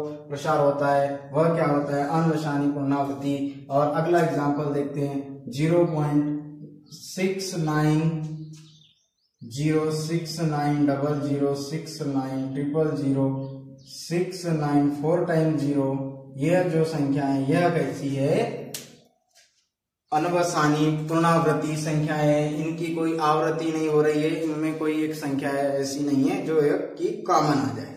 अब इसी तरह क्वेश्चन नंबर 8 की, क्वेश्चन नंबर 8 में क्या है, क्वेश्चन नंबर 8 में है परिमेय संख्या है के बीच में अलग अलग अपरिमेय संख्या निकालना है। परिमेय संख्या है, इनके बीच में अलग अलग अपरिमेय संख्या निकालना है। और आपको मैंने बताया था कि अपरिमेय संख्या किस तरह से निकालते हैं, अभी हमने थोड़ी देर पहले इसका उदाहरण देखा था। अब वही क्या है, हमारा क्वेश्चन आ गया है, तो देखते हैं कि क्वेश्चन में किस तरह से अपरिमेय संख्या निकालते हैं। तो आइए स्टूडेंट देखते हैं क्वेश्चन में अपरिमेय संख्या निकालना। जो दो परिमेय संख्या दी हुई है वह कौन कौन सी परिमेय संख्या है, पहली तो है 5/7, दूसरी है 9/11। 5/7 और 9/11 के बीच में अपरिमेय संख्या निकालना है, अपरिमेय संख्या निकालना है। तब कैसे निकालेंगे, तो इन दोनों के बीच में अपरिमेय संख्या निकालना है, यानी कि हमें अपरिमेय संख्या निकालना है। आपको क्या बताया था कि इन्हें क्या करना है, दशमलव रूप में सबसे पहले लेकर के आना है कि यानी हम 5/7 का दशमलव रूप क्या होगा, यानी 5/7 इसका दशमलव रूप क्या होगा, यानी कि हमें 5 में जो है 7 से भाग देना पड़ेगा। एक बार जाएगा क्या, नहीं जाता, बिल्कुल नहीं जाएगा, यहाँ दशमलव लगेगा, दशमलव की 0 लगेगी, भाग नहीं जाता तो 0, फिर दशमलव, दशमलव की 0, फिर साथी 49, साथी 49, एक बचा, एक में भाग नहीं जाता, दशमलव की 0, 7 का 7 बचा 3, फिर 3 में भाग नहीं जाता, दशमलव की 0, 7 × 28 बच गया 2, बचा 2, फिर कितना हो गया 20, फिर 7 × 28, उसके बाद 2 बचा, दशमलव की 0 लगी, 20 हो गया, 7 दूनी 14, 7 × 21 यानी 7 दूनी 14, यहाँ कितना बच गया 6 बचा। फिर 6 के बाद आप देखेंगे कि 6 के बाद आप ये हो जाएगा 60, और 7 से जब इसमें भाग देंगे, 7 दूनी 14, 6 बचा, 6 का दशमलव लगा 60 हो गया, और 60 में भाग देंगे तो 7 × 7 = 49, 7 × 8 = 56, 4 बचेगा, फिर ये हो गया 40, फिर 7 × 5 = 35, 5 बचा, फिर हो गया ये 50। और आप देखेंगे हमने जो भाग देने स्टार्ट किया था कहां से किया था, 5 से किया था, और ये हो गई हमारी संख्या फिर से रिपीट होना यहाँ से स्टार्ट हो जाएगी, यानी कि 5/7 को 0.714285, और यही संख्या आपने क्वेश्चन नंबर 2 में भी निकाली थी। तो ये हो गई 5/7 का दशमलव प्रसार। अब आगे देखते हैं 9/11 का दशमलव प्रसार कैसा है। 9/11 यानी कि 9 में 11 से भाग देना है, तो भाग जा रहा है क्या, नहीं जाता, तो 0, फिर दशमलव, फिर लग गया ये 0, तो अब हो गई 90। तो 11 9 होता है 99, 11 8 88। अब यहाँ कितना बच गया, यहाँ से दशमलव आया 8 से यहाँ बचा 2, अब यहाँ 0 हो गया, 88 और 90 90। 2 बचा, 2 के बाद में यहाँ 0 लग गया, दशमलव की 0, फिर कितनी बार जाएगा, एक बार जाएगा, 11, यहाँ बच गया 9। और आप देखेंगे कि हमने भाग देना स्टार्ट किया था 9 से, यानी कि ये 0.8181 ऐसे ही चला जाएगा। अब ये कितना है, दशमलव से 2 अंक तक, दशमलव से 2 अंक तक। और ये संख्या कितनी है, दशमलव से 5 अंक तक, 6 अंक तक।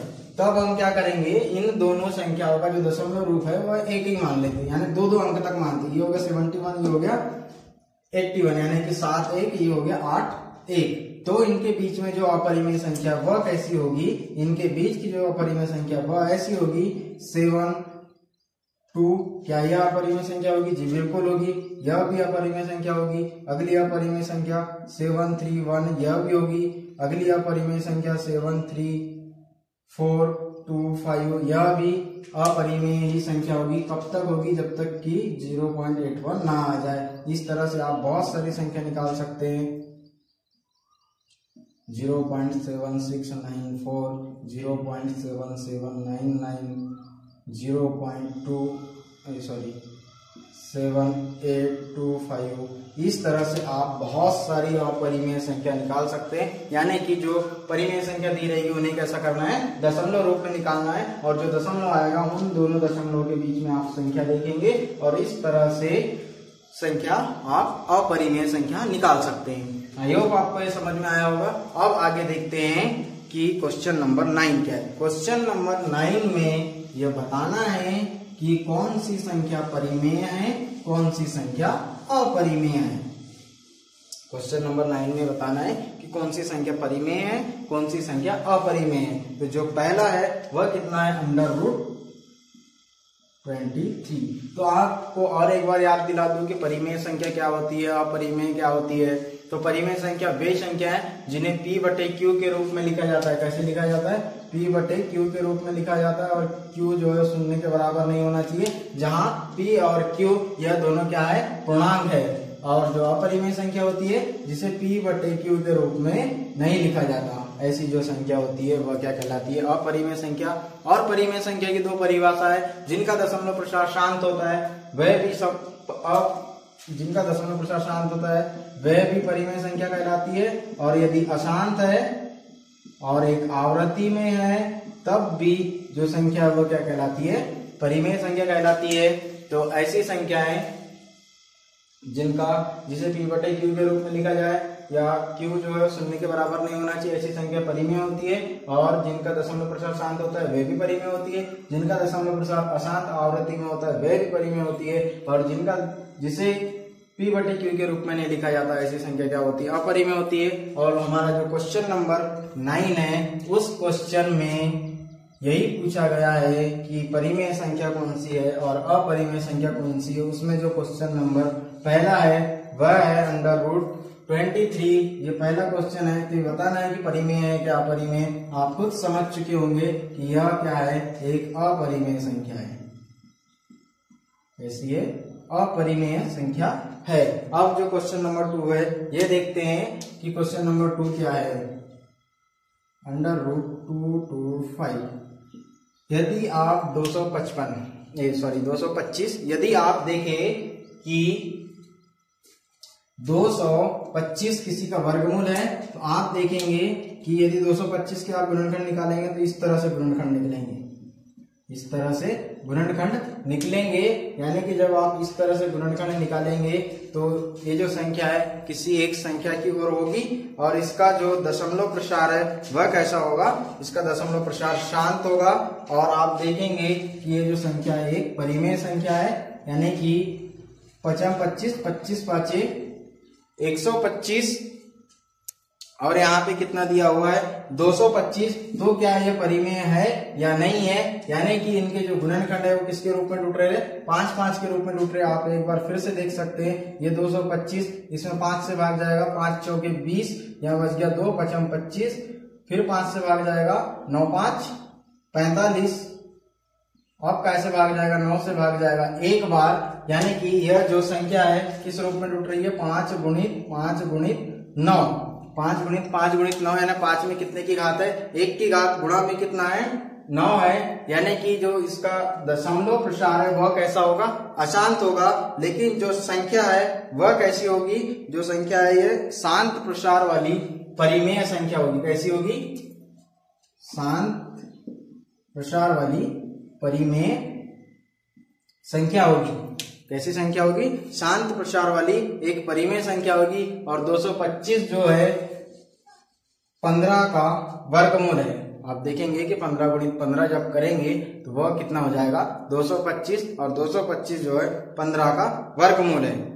अब आइए आगे देखते हैं कि 0.3796 थर्ड जो है 0.3796 0.3796 क्या होता है कि 0.3796 इसका जो दशमलव प्रसार है यह कैसा है, शांत है। ये कैसा है, शांत है। यानी कि आपको बताया गया है कि जो शांत, जिसका दशमलव प्रसार शांत होता है वह संख्या कैसी होती है, परिमेय होती है। जिसका अशांत होता है और एक आवृत्ति में होता है वह भी संख्या परिमेय संख्या होती है। तो यह जो संख्या होगी ये कैसी होगी, परिमेय संख्या होगी। अब ऐसे ही अगला चौथा क्वेश्चन क्या है कि बताना है 7.478478 बताना है 7.478478 यह जो संख्या है ये कैसी है। तो ये जो संख्या है आपको खुद ही दिख रहा होगा कि ये जो संख्या है अशांत है। ये जो संख्या कैसी है, अशांत है। ये संख्या अशांत है, लेकिन एक आवृत्ति में 478 और अशांत आवृत्ति वाली जो संख्या होती है वह कैसी होती है, परिमेय संख्या होती है। ये कैसी होती है, परिमेय संख्या होती है।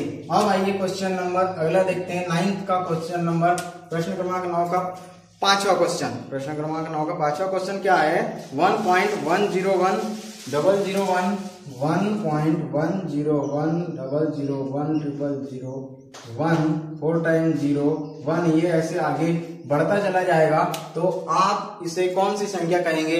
तो आप देखेंगे कि जो क्वेश्चन है उसमें आपको समझ में आ रहा होगा कि जो संख्या है अनवसानी, अभी इसके पहले आपने क्वेश्चन पढ़ा उसमें आपने देखा था इस तरह की जो संख्या होती है वो कैसी होती है, अनवसानी पूर्णावृत्ति। यानी कि यह जो संख्या है यह एक अपरिमेय संख्या है। ये कैसी संख्या है, अपरिमेय संख्या है। और आपके क्वेश्चन नंबर 9 में यही पूछा था कि कौन कौन सी संख्या परिमेय, कौन कौन सी अपरिमेय। तो जो पहली संख्या और जो लास्ट वाली संख्या वह कैसी है, अपरिमेय है। और जो बाकी की दूसरी, तीसरी और चौथी जो संख्या है वह सारी की सारी परिमेय है। और किस रूप में परिमेय, आपने देखा कि इसका वर्गमूल कितना होता है 15। इनका दशमलव प्रसार शांत है, इसका दशमलव प्रसार अशांत है, लेकिन एक आवृत्ति में है। ऐसी सभी संख्या क्या कहलाती है, परिमेय संख्या कहलाती है, अशांत आवृत्ति में है। तो स्टूडेंट इसी के साथ समाप्त होती है प्रश्नावली 1.3 यानी कि फर्स्ट यूनिट की प्रश्नावली 1.3 यहाँ पे होती समाप्त। इसी तरह से आगे की यूनिट, आगे की एक्सरसाइज देखने के लिए आप हमारे चैनल को सब्सक्राइब कीजिए, लाइक कीजिए एंड शेयर कीजिए। Thank you, thanks for watching, have a good day.